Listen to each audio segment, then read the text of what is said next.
La noticia. A ver, es lo que dale. pasó y les cuento la historia porque es algo que fueron lo seguí acusados de primer momento. el marido, el hijo, Todos, el albañil. Todos. Miles. Todos.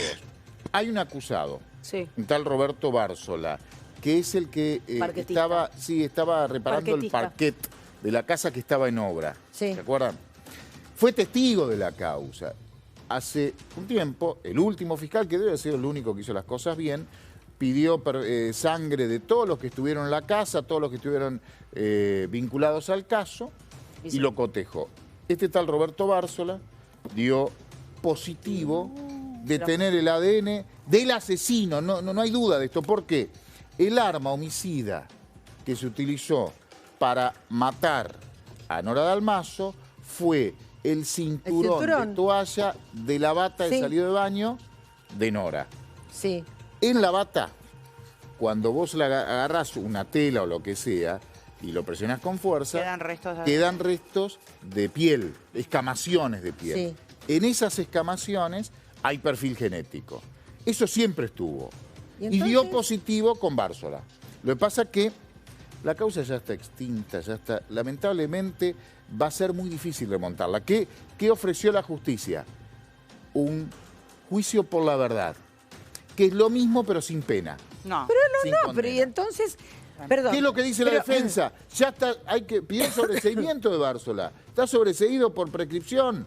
La familia, ante esta decisión, apela, quiere un juicio con condena, no le sirve, ya sabe que fue Bárzola. Pero ¿cómo si? A ver, ¿cuándo tienen el ADN? Porque viste que al principio era sospechoso el marido, que estaba jugando golf en Punta El hijo del en un momento. Te cuento la secuencia porque es un disparate. Primero, por eso la mataron en varias veces y distintas formas a Nora Dalmazo. Mujer, desnuda, sola, muerta, en una cama, práctica sexual. Sí. Dijo la investigación, un disparate, que fue una muerte accidental en medio de un juego sexual. Entraron todos a la habitación. Ella estaba sola. Entraron todos a la habitación. ¿Hicieron la autopsia? No, había sido estrangulada, era un asesinato. Se corrió esa hipótesis. ¿Qué es lo que pasó? Habían entrado a toda la habitación, 20 y pico de ADN tuvieron que hacer para descontaminar la escena del crimen. Incluso le tuvieron que sacar sangre al cura que entró a bendecir el cuerpo. Empezó la investigación por un homicidio. ¿Pero y el cinturón? Por eso, primero pensaron que era un juego sexual. Pensaron, subestimaron. Mujer sola, desnuda, un juego sexual o una práctica sexual. Pensaron desde un machismo investigativo. Claro. Mucho ha cambiado, pero no tanto hoy. ¿Qué es lo que pasó después? Empezó la investigación. Estaban un culpable rápido. Encontraron un chico, Carlitos, que lo conocí mucho tiempo después, hablé con él. Lo digo con mucho respeto, pero para que quede claro de lo que estamos hablando. Un chico con un retraso, un muchacho grande, pero con un retraso madurativo importante. Que le hicieron firmar una declaración que él ni leyó. En esa declaración acusa a la policía, a Gastón Zárate, el pintor. Y lo metieron en cana. Por primera vez se hizo el perejilazo, que la gente caminaba con perejil en la mano. Lo largaron a Zárate. Pero Zárate estuvo imputado en la causa con un proceso abierto varios años. Un montón de tiempo, Entonces, ante el temor del escándalo político, porque se decía que salía con el ministro de Seguridad, todos disparates, y que el marido por ahí tenía plata, era testaferro del ministro, que de la sota, que nada era cierto. El gobierno de Córdoba, seguramente por temor y ocultando otras cosas, no de este caso, mandó todo a Estados Unidos. Se quedaron aquí en la Argentina, quedaron algunas muestras. Esas muestras las analizaron en un instituto que se llamaba por entonces CEPROCOR, que es impresionante cómo trabajan, son peritos importantes.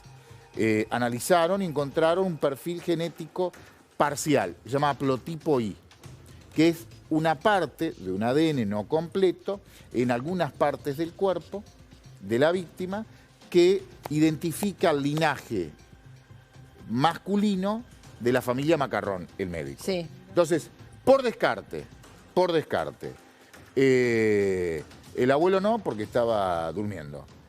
El marido estaba jugando al golf en Punta del Este. Sí, me acuerdo. Descartado, en ese momento descartado. El hijo. Estudiante de abogacía en Córdoba capital, 300 kilómetros. Y esta teoría, Lo que voy a decir lo digo con respeto, pidiendo disculpas, pero porque se escribió para que se entienda.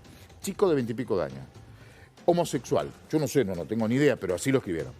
A la mamá le daba vergüenza tener un hijo homosexual. No lo sé si así, no importa, pero cuento por eso. Apareció. Qué barbaridad. Entonces, por bronca con su madre, viajó desde Córdoba a Capital de noche, la violó y la mató a su propia madre, volvió y siguió estudiando.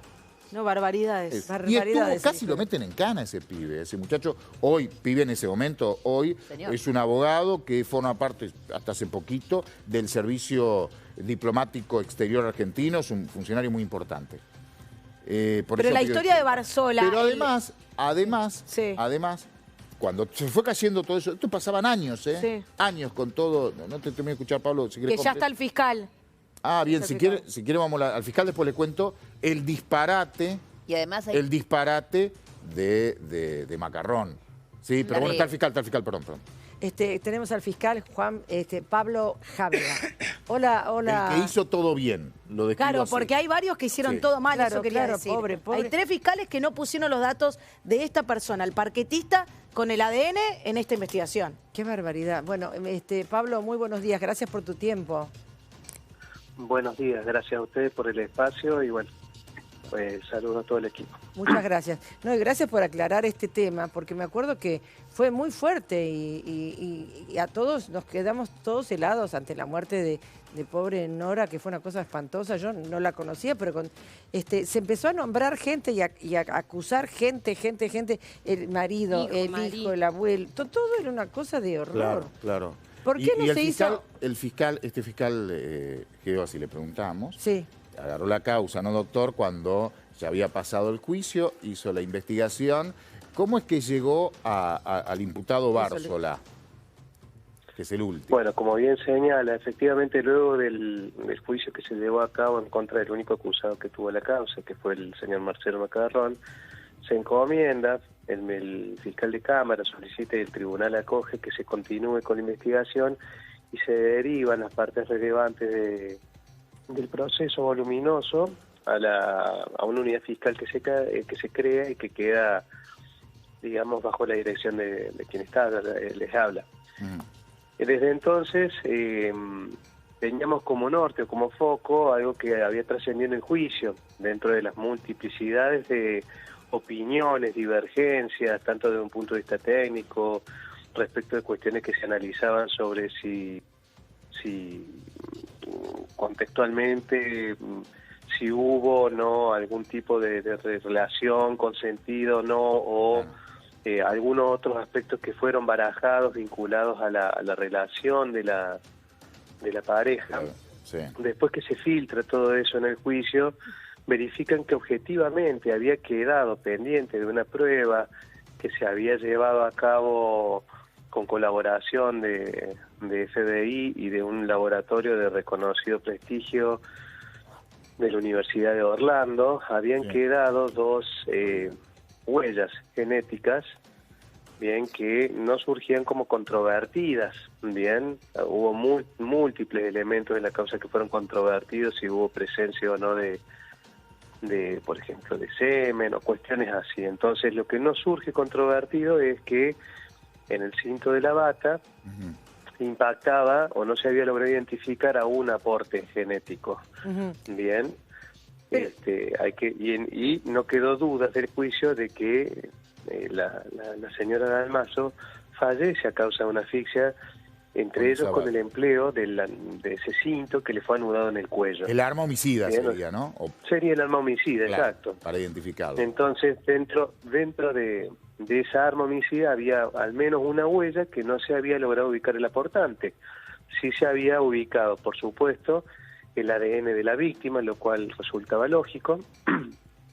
Se había ubicado esto que se denomina haplotipo I, que es como un fragmento, una porción, digamos, del mapeo genético que es específico, digamos, de los hombres, de lo que se llama XY.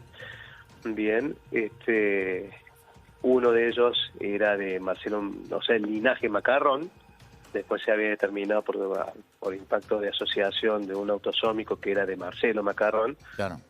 y había uno que había quedado sin identificar. Perdón la interrupción, doctor, yo para la gente que no lo sigue habitualmente, y pido disculpas, ese de parcial de Marcelo Macarrón lo declaró, que es el viudo del médico, que él, unas horas antes de emprender el viaje a Punta del Este, donde jugó un campeonato de golf, había tenido relaciones con su señora. Además, vivía en esa casa, ¿no? Por eso al principio no le creyeron, pero después quedó claro que pasaba por ahí.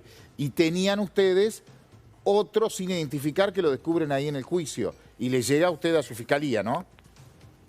Es correcto, o sea, evidentemente el plenario y con la sentencia absolutoria, con el propio pedido de la Fiscalía, del doctor Rivero, el fiscal de Cámara, quien solicita en razón de las razones vertidas por el señor Macarrón y de la prueba producida en juicio, que evidentemente no había elementos para sostener la acusación. Por eso se lo absuelve, por lo que usted está señalando.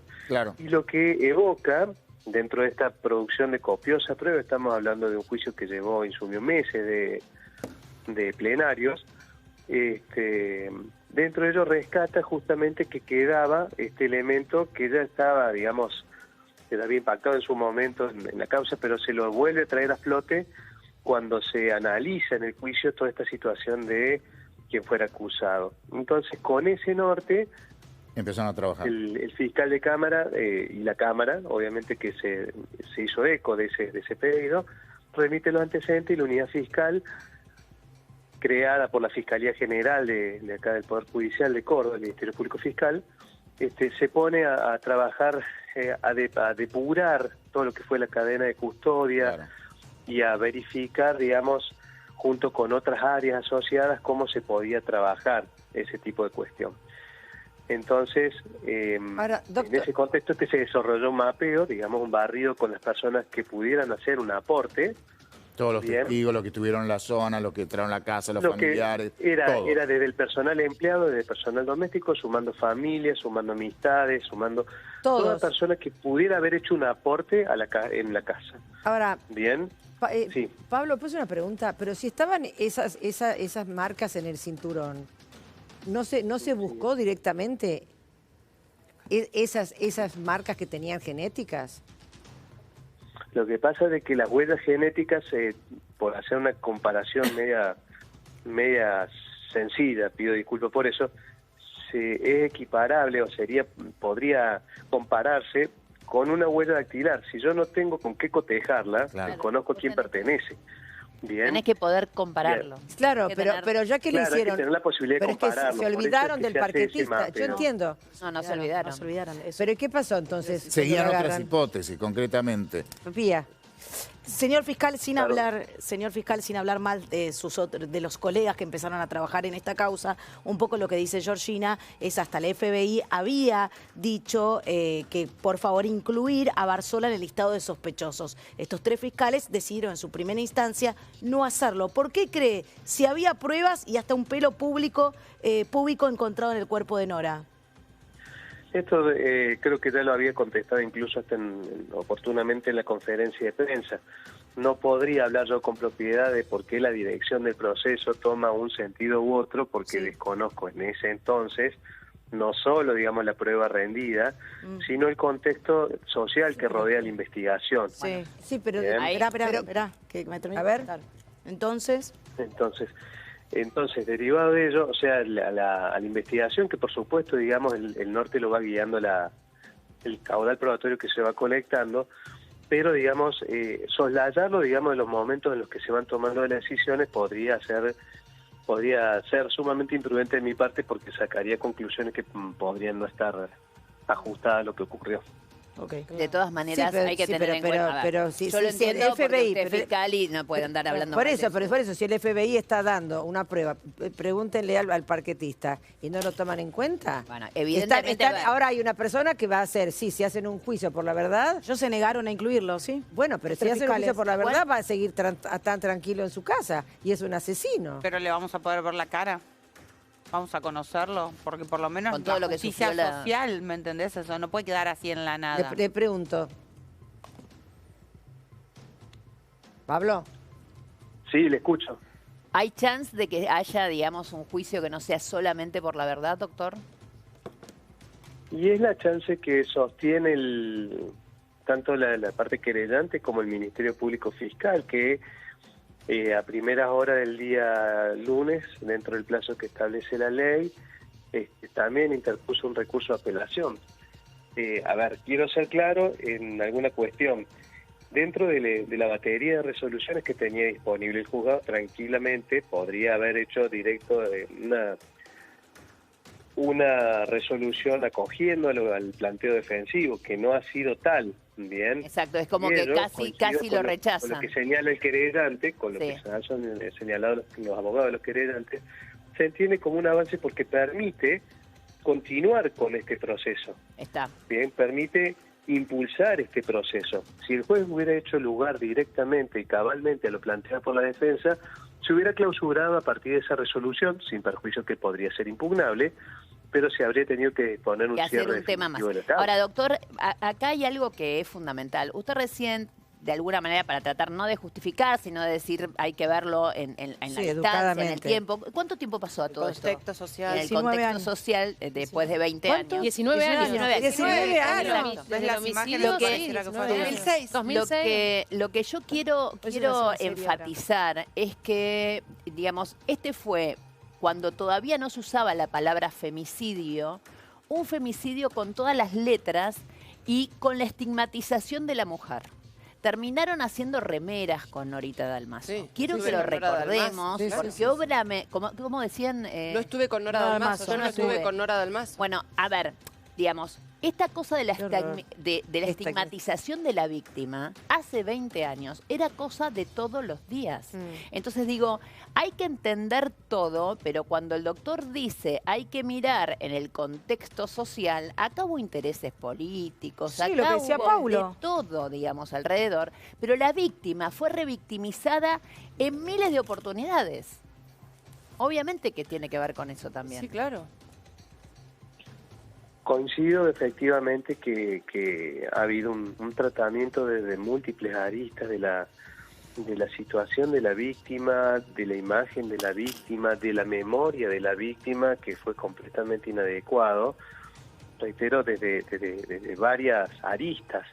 Bien, de hecho, en su momento, cuando nos consultaban, cuando iniciaba esta gestión, la unidad fiscal, digamos, luego del juicio, recuerdo haber señalado que el motor motivacional que habíamos encontrado con el equipo de trabajo estaba orientado justamente a intentar dar una respuesta a la familia. Claro. Bien, por un lado de transmitir la incertidumbre y por otro con mucha prudencia el término, de poder intentar en algún modo, a través de alguna respuesta, reparar algo del daño que se ha causado. Bien, eso se le expresó en su momento cuando en los albores de la investigación se habló con el querellante, el primer querellante de la causa, que fue el doctor Facundo Macarrón. Luego se incorporaron Marcelo y Valentino Macarrón. Bien, pero el mensaje fue siempre el mismo y siempre fue coherente. La idea es primero transmitirle certidumbre a la familia, que parecía un objetivo modesto, pero atento a las dificultades que podía ofrecer cuando aún no se había obtenido este resultado, el lograr dar con algún elemento que pudiera orientar un señalamiento hacia una persona determinada, era ambicioso. Bien, pero nuevamente, digamos, el norte fue y siempre teniendo en cuenta esta cuestión de cómo el tratamiento que recibió una víctima de un delito contra la integridad sexual y de su vida. O sea, si bien no estaba y no impactaba en el Código Penal la figura legal del feminicidio, el fenómeno delictivo sí existe. Y existía entonces la descripción de ese tratamiento de matar a una mujer por su condición de tal, ya existía dentro de la criminología. Sí, fiscal, pero bueno, queda la pobre Nora quedó expuesta durante años espantosamente y toda la familia destrozada y juzgada por toda la humanidad. Bueno, Gracias, muchísimas gracias, doctor. Un beso grande, gracias. Le agradezco su tiempo. Muchísimas gracias a ustedes. Bueno, ahora vamos a recibir a la abogada, a María Ángeles Mussolini, que es abogada. Es abogada de la familia Macarrón, que obviamente se oponen a un juicio por la verdad. ¿Por qué? Porque quieren condena. Pero ¿qué es justicia? Si te matan tu mujer, condena. tu madre, ¿cómo no vas a querer justicia? Y la prueba que consiguió el fiscal con la que estábamos hablando justicia y condena. Es una prueba que te condena inexorablemente. La bata es el arma homicida y el que manipuló la bata es este tal Bárzola. Sí, pero todo el daño que se ha hecho, ¿eh? No. Todo el daño. La mataron varias veces y de distintas maneras. Un horror. Hola, María Ángeles, ¿qué tal? Muy buenos días. Hola, Georgina, ¿cómo estás? Buen día, ¿cómo andan todos? Bien, bien. Indignada por el tiempo que pasó. Yo no había tomado conciencia de la cantidad de tiempo que pasó y de los prejuicios, de la barbaridad, de la barbarie que ocurrió con este juicio. Porque realmente, teniendo pruebas en el cinturón, lo que se demoró, no entiendo. Sí, totalmente. Pero me parece gente inoperante. A ver, nosotros obviamente ya iniciamos acciones en contra de los 3 fiscales que intervinieron en la causa, atento a, bueno, obviamente a constancias que van en la causa desde el principio, como supongo que ya lo ha dicho el fiscal, escuché la última parte, pero... Santo, Miralles y Pizarro. ¿No, Paulo? Di Santo, Miralles y Pizarro. Nosotros iniciamos un jury en contra de ellos 3 para solicitar la destitución del cargo atento al mal desempeño de sus funciones a lo largo de todo el transcurso de causa. Por eso, inoperantes totales. 19 años. Inoperantes totales, Analía. Ahora, doctora, buen día. ¿Usted cree que hubo inoperancia nada más o hubo un consenso para mirar para otro lado? Mira, la verdad, digamos, de que nosotros queremos que, a ver, puede ser un poco de ambas cosas, puede haber sido el principio inoperancia, luego un ensañamiento hacia la familia. Nosotros estamos planteando también el tema de la violencia institucional que sufrió la familia a lo largo de todo este tiempo. Sí. No se olviden que a lo largo de toda esta causa, desde el 2007 hasta el 2022, que fue el juicio de Marcelo Macarrón, tanto Facundo Macarrón estuvo 5 años imputado del año 2007 a 2012, y después del año 2016 a 2022, que fue el juicio de Marcelo Macarrón, estuvo Marcelo imputado, incluso sentado en el banquillo de acusados con una posible pena de cadena perpetua por supuestamente haber asesinado a su mujer. Con teorías totalmente... a ver, que no se le podría haber ocurrido ni al mejor guionista. Monstruosas.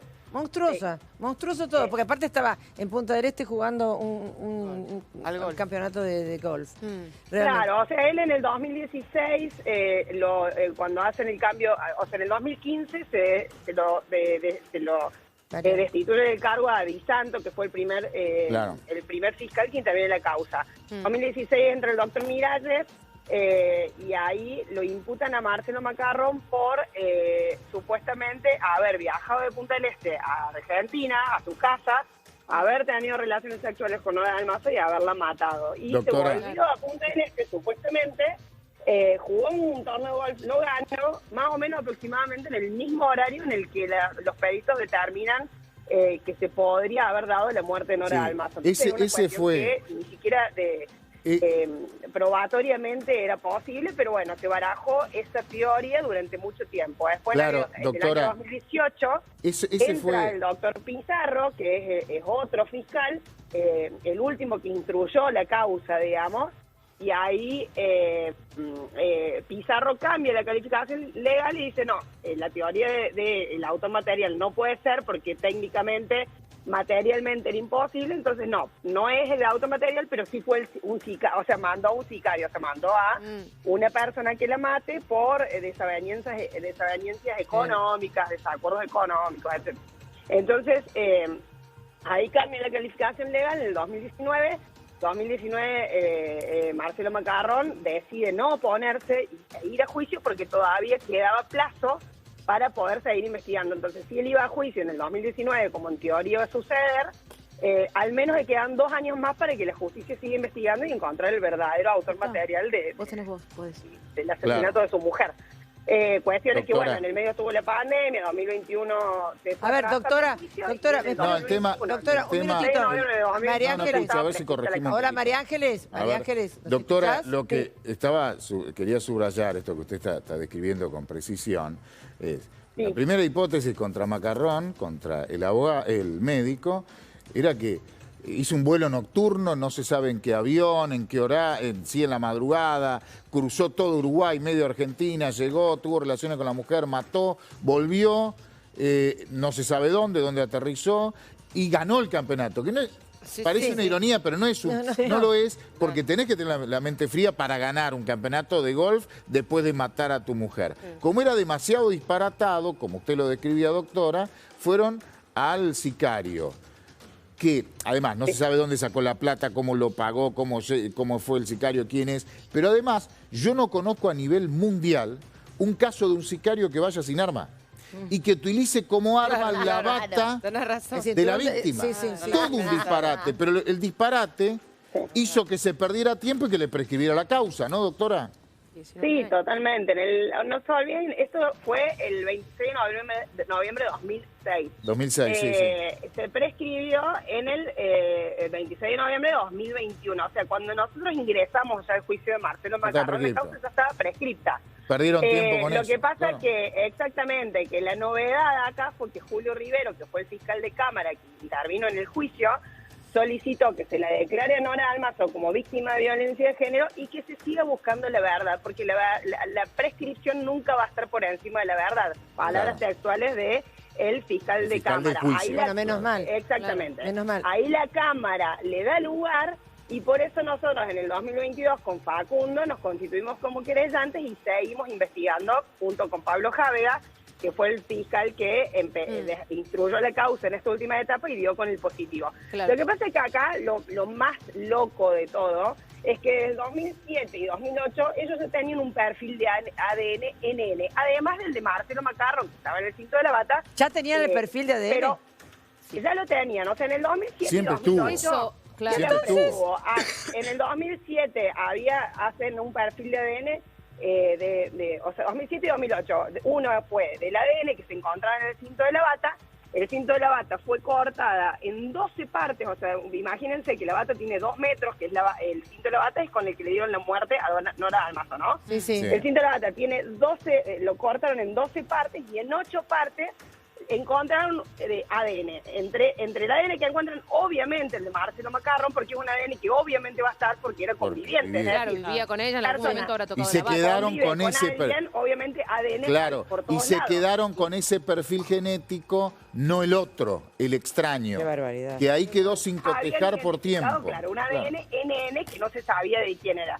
El cual nunca lo buscaron, es decir, ¿qué dijeron? Vamos por el camino que tenemos identificado, Marcelo Macarrón, el cual era obvio que iba a estar en la escena, o sea, porque él vivía en esa casa. Claro. Entonces buscaron por ahí, en vez de decir... Che, pero bueno, perdón, doctora, María Ángeles. De la bata tenemos un ADN NN que no sabemos de quién es, y un vello púbico en la zona inguinal de la víctima. Sí. Y ahora, sabía quién era.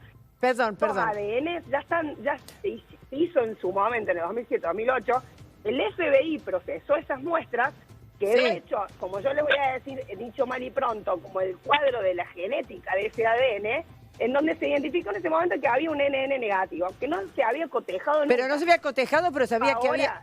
María Ángeles, hola.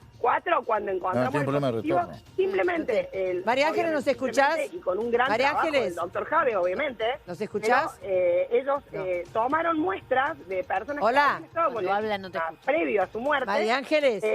Y dimos con el positivo de... Por favor, María. En lo que era el cinto de la bata, mitocondrial, que es el vello púbico que se encontraba en la zona inguinal del edificio. María Ángeles, ¿me escuchás?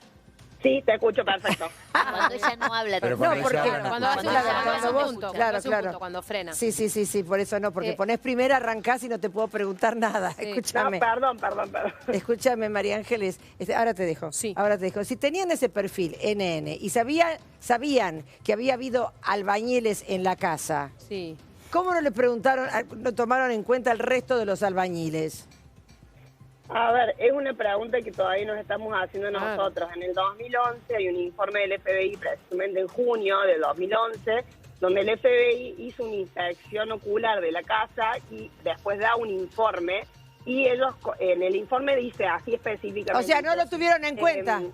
Consideramos que Anora Dalmazo fue víctima de violencia, fue víctima de abuso sexual seguido de muerte, y sugerimos investigar a los obreros, especialmente el que se puso en el lugar del hecho en el momento donde se determina la muerte de Nora Dalmazo. Porque no se olviden que además de la prueba de ADN, hay prueba testimonial en donde la persona identificada como el posible autor material del hecho, que es Roberto Marcos Bárzola, se pone en el lugar del hecho en el momento en que los peritos determinan la hora de muerte de Nora Dalmazo. Los peritos de forense determinan que Nora Dalmazo se murió entre las 3 y las 7 de la mañana, 3 horas menos o 3 horas más. O sea,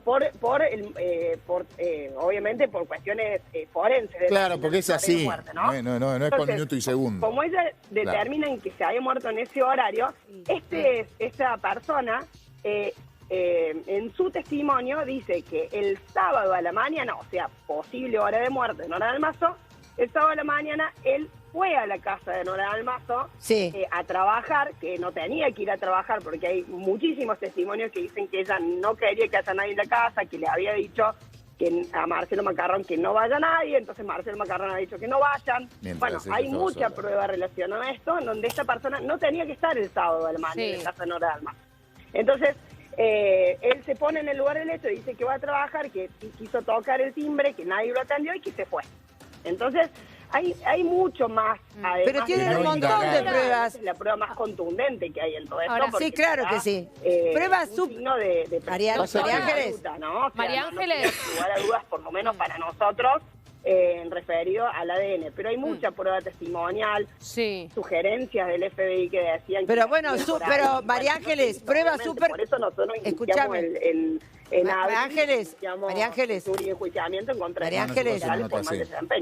María Ángeles, escuchame un segundito, por favor. Hay pruebas que son súper contundentes. Mariana Brey. Sí, doctora, hola, Mariana. ¿Cómo está? Buenos días.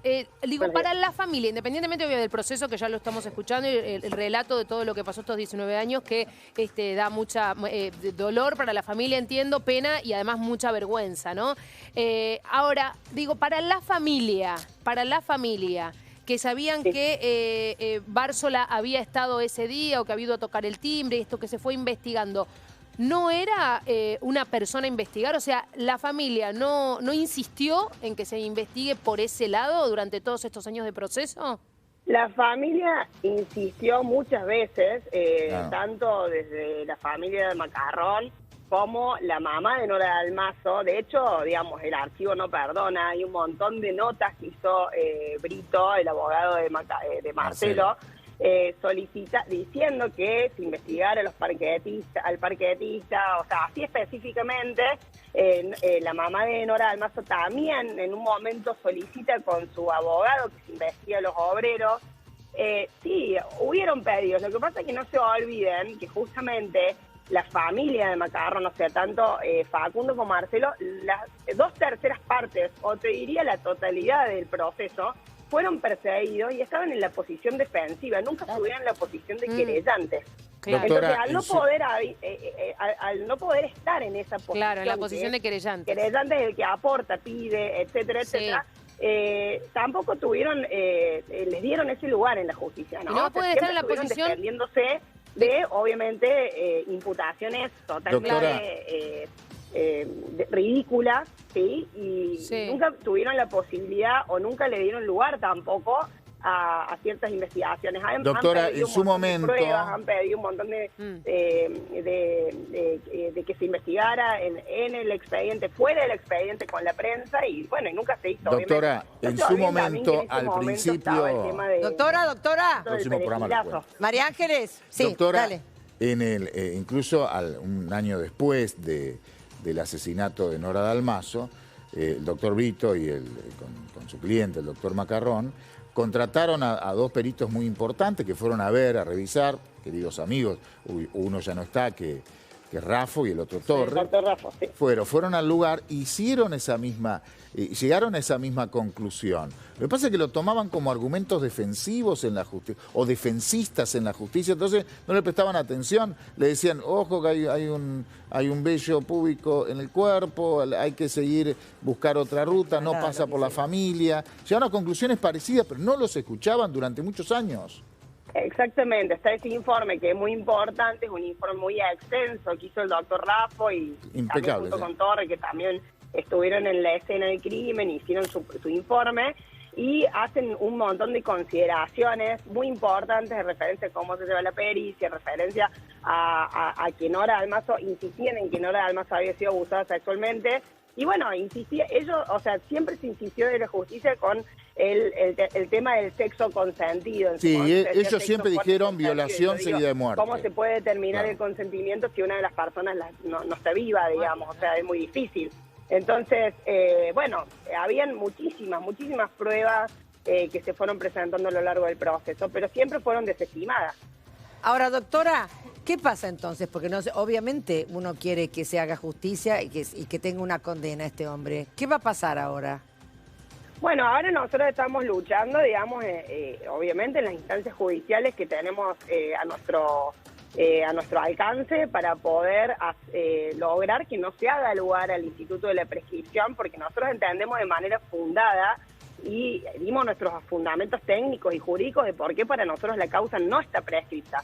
Porque nosotros consideramos, además de la inconstitucionalidad, lo que consideramos que es imprescriptible, que consideramos que es un delito que desde se toma como un delito grave en contra de una mujer y es una afectación grave a los derechos humanos. Eso está reconocido por la Corte Interamericana de Derechos Humanos. Además, también nosotros expresamos que hay un obstáculo legal en este mal desempeño de los funcionarios que han impedido que el proceso se desenvuelva correctamente. Entonces, bueno, nosotros planteamos un montón de cuestiones fundadas en donde nosotros entendemos que la prescripción no debe proceder. Ahora, la instancia en la que está, nosotros planteamos en su momento, en diciembre, cuando ocurre todo esto, los defensores de Bársola de su momento solicitaron la extinción de la acción, es decir, la prescripción. Nosotros con Gustavo Liebau nos opusimos a esto, ¿sí? Una vez que nos opusimos a esto, el fiscal también acompañó nuestro pedido con sus propios fundamentos, que es el fundamento principal que dio el fiscal fue que la familia nunca se había podido constituir como querellante, por lo tanto había un obstáculo legal ahí, por lo que él entiende que los términos de la prescripción tampoco se han cumplido. Y el juez de control, ¿qué dijo? Ahora, tenemos la resolución del juez de control, es decir, el juez de control dijo rechazo el pedido de extinción de la acción pedido por los defensores de Bársola, eso por un lado, pero por otro lado nos manda a seguir buscando, las tareas investigativas en búsqueda de la verdad histórica, lo cual a nosotros nos implica una contradicción, entonces estamos haciendo una apelación. ¿Y cuándo va a ser esto? A esa resolución del juez de control. ¿Y esto cuándo se hace? La apelación ya fue presentada y nosotros ahora tenemos que hacer expresión de agravios, pero la apelación fue presentada y ya se fue a la Cámara Segunda del Crimen de Río Cuarto, que es la Cámara que va a intervenir en ¿Y cuánto demora esto para que tenga una resolución? ¿Cómo, perdón? ¿Cuánto demora esto para que haya una resolución y una condena? Y la verdad, digamos, de que si bien hay tiempos, generalmente estos tiempos tiene que ser un plazo razonable. Es decir, el juez de control tenía un plazo razonable para resolver, creo que lo hizo bastante rápido y esperamos que la Cámara tome el mismo camino, o sea, que dé obviamente que hagan un estudio exhaustivo de lo que nosotros presentamos y esperamos que efectivamente nos hagan lugar a nuestro pedido, ¿no?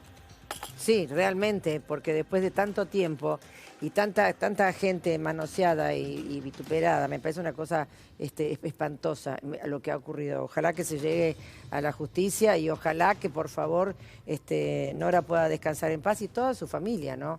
Porque han sufrido muchísimo. Sí, es terrible. Muchísimo, 19 años. Muchísimo. Ojalá, mira, yo lo dije en mi escrito y lo vuelvo a decir acá. Si el fiscal de Cámara y la Cámara en el juicio de Marcelo Macarrón entendieron que la prescripción no puede estar encima de la verdad, yo me pregunto si va a pasar lo mismo con la justicia. Es decir, si el Instituto de la Prescripción no va a estar por encima de la justicia, porque el Instituto de la Prescripción es un instituto que se encuentra dentro de la justicia y que es un término mucho más amplio.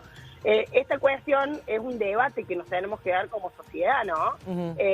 No puede un delito tan grave como un abuso sexual seguido de muerte quedar acaparado, digamos, por el Instituto de la Prescripción, que la máxima son 15 años. Claro. O sea, en todos los lugares del mundo la máxima de ese tipo de delitos son 20, 30 años. Acá 15. Para prescribir. Acá 15 años, la máxima de cualquier delito grave. Entonces son debates que tenemos que dar en Argentina. Y creo que no además es un puntapié para eso.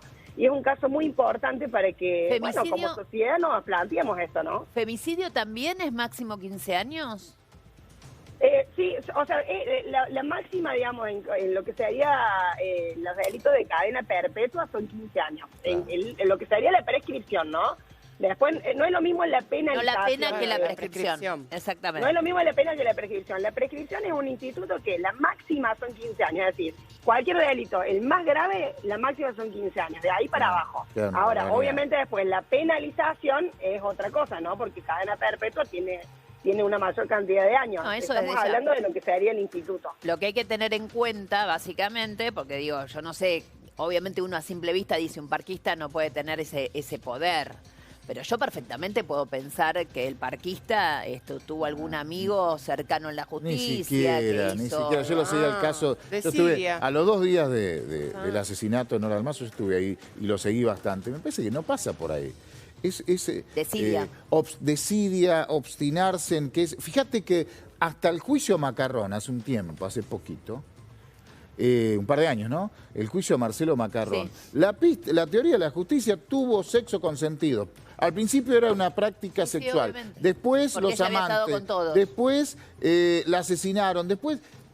Ahora recién vuelven a lo más lógico, violación seguida de muerte, que es otra calificación, pero más o menos sería lo que ocurrió. Estaban obstinados en una teoría en donde la seguían matando a la víctima. Y el tema de la prescripción, doctora, es por escala, no tiene que ver más que nada, no con esto, sino con los delitos económicos.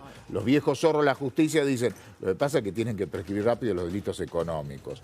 Busquen Comodoro Pi la cantidad de causas que prescriben antes que vayan en cana. No, a veces pasa por ahí el tema. Sí, de todos modos creo, como les digo, es un debate que tenemos que dar. Claro, sí, totalmente. No se olviden, digamos, de que el Instituto de la Prescripción tiene 2 cuestiones importantes que le dan lugar y que tienen el fundamento en su naturaleza jurídica. Una es el plazo razonable de un proceso y el otro es el interés social. Si el interés social no ha caído, el Instituto de la Prescripción pierde su razón de ser. En este caso, el interés social está vigente, nunca dejó de estarlo. Pero aparte, perdón, como en doctora, muchos casos como los que están planteando, ¿no? No, igual, doctora, también hay que tener en cuenta una cosa, digo, si después de todos estos años y con esta prueba absolutamente contundente, porque realmente es casi como agarrarlo con la mano en la masa, la justicia cordobesa no hace un gran mea culpa y, entre otras cosas, digamos, deja que este juicio avance y siga, por lo menos para reparar la mierda que hicieron hace 19 años, la estigmatización de una mujer, etcétera, etcétera, me parece que estamos en problemas. La justicia igualmente, digamos, tiene un descrédito en la Argentina hoy más alto que el de la casta política, con eso te digo todo. Pero bueno, digo, la verdad que podría empezar la justicia cordobesa, digamos, por, obviamente, reparar algo histórico que fue este juicio que fue aberrante. Que fue un bochorno. Bueno, sí, o sea, la justicia tiene un desafío muy grande acá y es lo que estamos esperando, saber cómo va a actuar. Obviamente, como les digo, nosotros no nos conformamos con un juicio por la verdad. Creemos que no es suficiente. Hay motivos suficientes para que eso no sea así. Así que, bueno, estamos esperando en alguna de las instancias que nos hagan lugar a la no prescripción. Y bueno, y también va a ser reparador para la justicia. Pero bueno, hay que ver qué camino toma la justicia. Obviamente eso es una cuestión que no podemos decidir nosotros. No, obviamente. Lógico. Bueno, doctora, muchísimas gracias, ¿sí? Un beso grande. Gracias a ustedes. Gracias por su tiempo, ¿sí?